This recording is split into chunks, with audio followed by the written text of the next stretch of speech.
Assalamualaikum semuanya, Mimin lanjut lagi bosku. Apps 82-83. Gadis desa istri CEO arogan. Stefan mengerjapkan mata silau kala cahaya sinar mentari masuk di celah-celah jendela di kamarnya.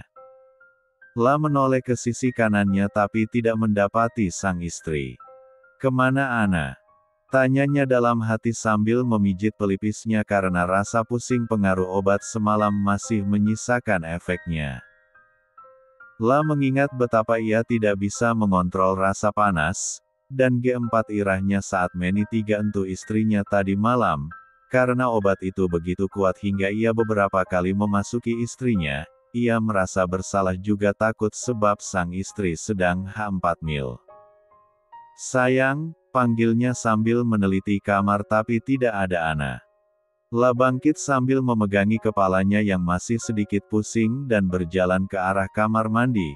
Karena pintu kamar mandi tertutup ia yakin pasti istrinya di sana. "Sayang, apa kau di dalam?" tanyanya sambil mengetuk pintu kamar mandi.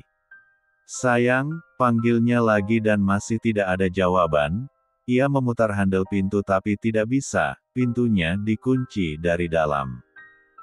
La merasa khawatir karena Ana hanya diam dan tak ada suara apapun di dalam sana.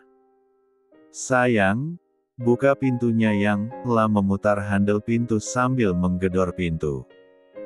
Hatinya tambah khawatir, ia langsung mendobrak pintu. "Sayang." Pekiknya melihat Ana yang tergeletak di lantai kamar mandi. La menepuk pipi Ana, wajah Ana sangatlah pucat. "Sayang, apa yang terjadi?" Bibir Stefan bergetar, dan matanya memanas saat melihat D4 rah mengaliri paha Ana. La langsung mengangkat tubuh Ana dan membawanya keluar kamar. Mama!" teriaknya sambil menuruni anak tangga. Stefan dan Mama menunggu di depan ruang UGD, beberapa kali Stefan menggusar wajahnya kasar, ia takut jika ini karena ulahnya tadi malam, ia tidak akan bisa memaafkan dirinya sendiri jika terjadi sesuatu pada anak dan istrinya. Pintu ruangan terbuka dan keluarlah dokter yang menangani Ana di dalam. Stefan dan Mama langsung menanyai kondisi Ana. "Dokter, bagaimana istri dan kandungannya, Dok?" tanya Stefan dengan bibir bergetar. "Ada yang ingin saya bicarakan, Pak," ucap dokter itu serius. "Apa, Dok?" sahut Stefan. "Sebaiknya kita bicara di ruangan saya, Pak," ajak dokter yang bernama Sylvie itu. Stefan mengikuti dokter Sylvie hingga ke ruangannya. La duduk di kursi depan dokter Sylvie. "Ada apa, Dok?" Dokter menghela nafas. "Apa Tuan berhubungan satu intim dengan kasar?" ucap dokter dan dengan ragu Stefan mengangguk. "Lia, Dok, saya kena pengaruh obat per-4 engsang," ucapnya lirih. "Dari hasil pemeriksaan bahwa istri Anda drop, karena kelelahan dan karena dia sedang mengandung menyebabkan kram hingga pen-4 rahan, beruntung bayi dalam kandungan istri Anda selamat." Dek. Jantung Stefan berdetak begitu cepat, ini semua salahnya, ia hampir saja membunuh anak dan istrinya, bulir bening tiba-tiba saja menetes membasahi pipinya. Ia sangat menyesalinya, andai saja ia tidak menemui istrinya, pastilah anak dan istrinya sehat-sehat saja saat ini. "Terus apa saat ini mereka baik-baik saja, Dok?" "Kandungan istri Anda sangat lemah, Pak. Beliau harus bed rest total, jangan beraktivitas yang berlebihan, jika tidak akibatnya akan fatal, bayi kalian tidak akan bisa bertahan," sambung dokter menjelaskan. "Baiklah, Dok, terima kasih." Stefan pun pamit meninggalkan ruangan dokter Sylvie, dan kembali ke ruangan di mana sang istri dirawat. Ana saat ini sudah dipindahkan di ruang perawatan.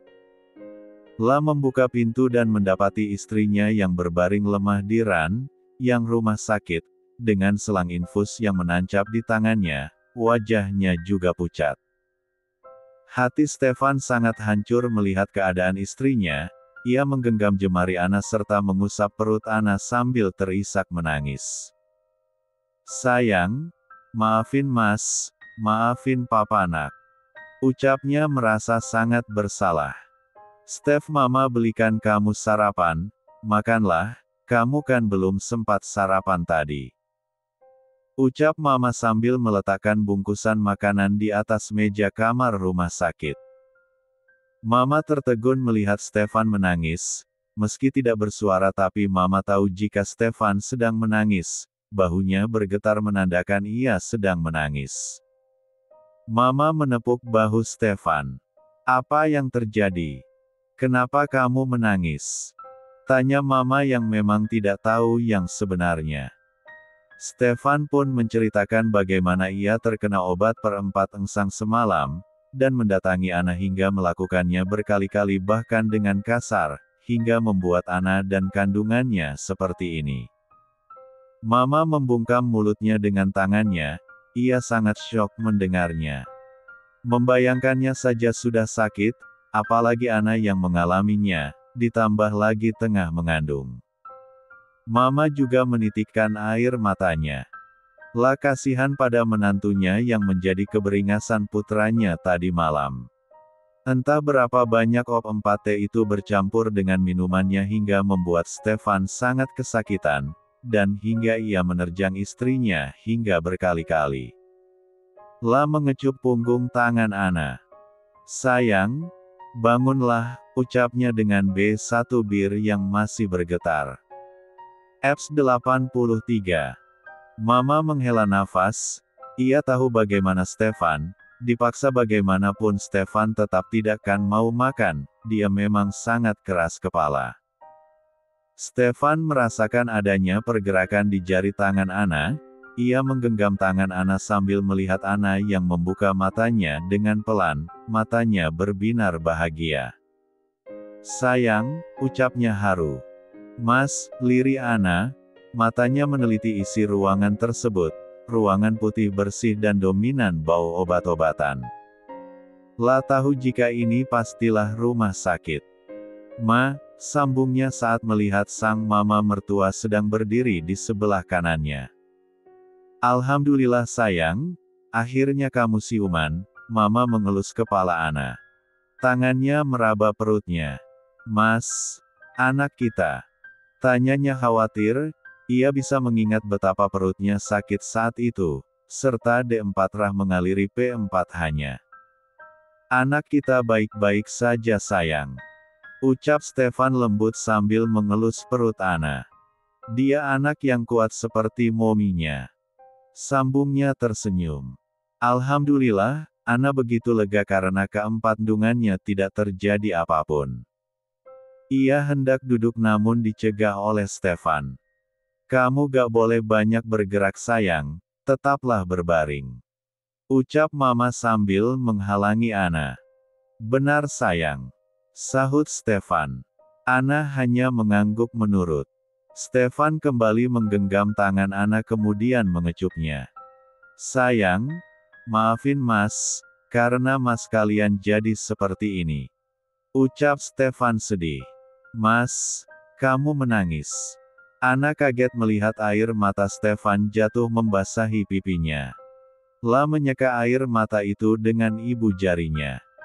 "Mas sangat bersalah, Mas benar-benar takut terjadi sesuatu dengan kalian." Air mata Stefan semakin deras keluar.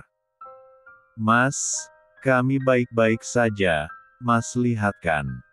Kami sangat kuat Mas," sahut Ana tersenyum.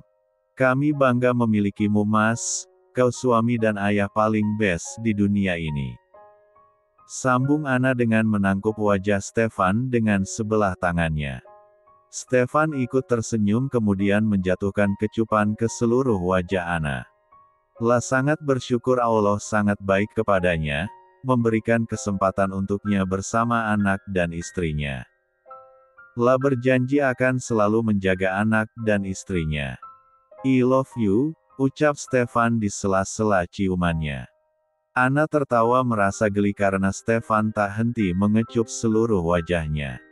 Mama tersenyum bahagia melihat anak dan menantunya. Ya Allah, jangan kau cabut kebahagiaan anak-anak kami ya Allah, berikanlah selalu kebahagiaan bagi keluarga mereka. Doa mama dalam hati. Di sisi lain seseorang sedang marah dan membanting semua benda yang ada di dalam kamarnya. Ag, sial, ucap Jonathan melempar vas bunga ke lantai. Perang. Kaca-kaca berserak di lantai dan segala umpatan keluar dari mulutnya. Awas kau Steph, aku akan mendapatkanmu bagaimanapun caranya. Ungkapnya melepas kekecewaannya karena Stefan berhasil lepas dari jebakannya. Padahal ia sudah yakin akan mendapatkan Stefan malam itu, tapi apa? La sangat marah. Anak buah Jonathan bergidik mendengar teriakan Jonathan serta lemparan kaca. Mereka hanya diam tidak mau menyahuti, karena takut akan jadi tumbal kemarahan Jonathan yang akan mengakibatkan nyawa mereka melayang. Bos mereka itu adalah pria yang kejam, dia tidak akan segan-segan membunuh orang tanpa bekas kasih jika dia sudah marah. Andre datang ke rumah sakit untuk bertemu Stefan sekalian menjenguk Anna. La membawa sekeranjang buah dan meletakkannya di nakas. Bagaimana kabarmu Anna? Tanya Andre. Alhamdulillah baik kak, makasih ya. Andre mengangguk tersenyum. Ngapain lo senyum-senyum ke istri gue, ucap Stefan posesif. Andre memutar bola mata malas mendengar ucapan Stefan. Dasar posesif, umpatnya. Kau mengumpatku. Sudah bisa bekerja denganku. Jika saja ada bos yang lebih sepertimu maka gue akan berhenti kerja dengan lo, tapi sayangnya tidak ada. Sialan kau. Anna dan Mama menggeleng melihat dua pria di depan mereka selalu adu mulut. Tapi Anna sangat kagum dengan persahabatan mereka yang selalu ada untuk satu sama lain. Ada yang mau gue omongin, sambung Andre menghentikan perdebatan mereka. Kita bicara di luar saja. Baiklah, Andre keluar duluan. Sayang, Mas keluar sebentar ya. Izin Stefan pada Anna. Lia Mas. Sahut Anna tersenyum.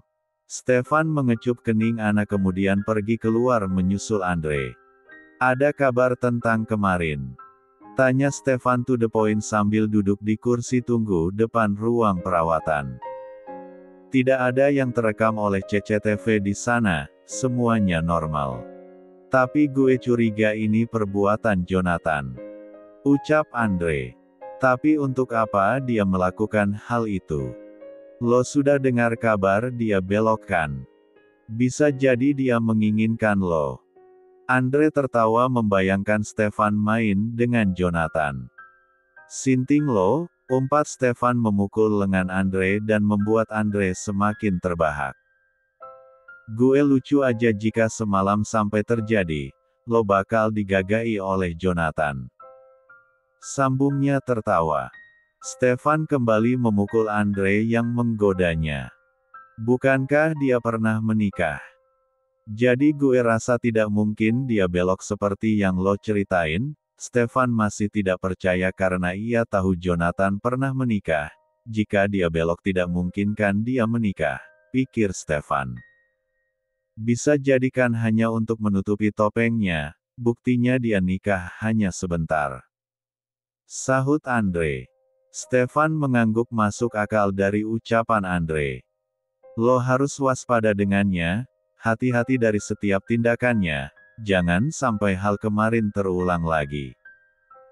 Stefan kembali mengingat kejadian demi kejadian saat bersama Jonathan, memang ada yang ganjil dengan Jonathan, dari bicaranya dengannya yang berbeda dibanding dengan yang lain, dari tatapan Jonathan, dari sikapnya. Stefan bergidik setelah mengingat semua, apa yang dikatakan Andre benar, dia harus waspada. Kau benar Andre, gue harus sedikit jaga jarak dengannya. Sahut Stefan.